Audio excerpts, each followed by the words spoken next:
श्री स्वामी समर्थ। आता मी तुम्हाला सांगणार आहे बघा, घराच्या दरवाजाला आपण म्हणजे उंबरठ्याला नेहमी हळदीचं लेपन करायचं एक प्रॅक्टिकल म्हणून तुम्ही करून बघा, तुम्हाला नक्कीच तुमचं घर हे प्रसन्न वाटेल। एक दिवस तरी करून बघा।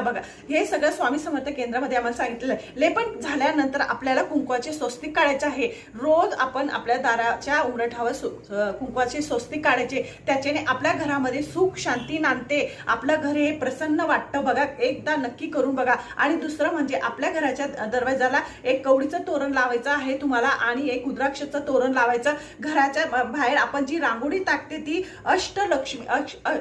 अष्टलक्ष्मी दलाची जी रांगोळी असते ती रांगोळी टाकायची आहे। ती रांगोळी टाकल्याने लक्ष्मी माता त्या घरामध्ये आकर्षित होते आणि ते घर सुख शांतीने नांदतं असं म्हणतात। असं हे स्वामी समर्थ केंद्रामध्ये सुद्धा सांगितलेलं आहे। या सगळ्या ज्या वस्तू मी तुम्हाला जे उपाय टापाय तुम्हाला सांगत असते, तर माझं चांगलं झालं आहे, तुमचं पण चांगलं व्हावं हीच माझी इच्छा आहे। माझ्या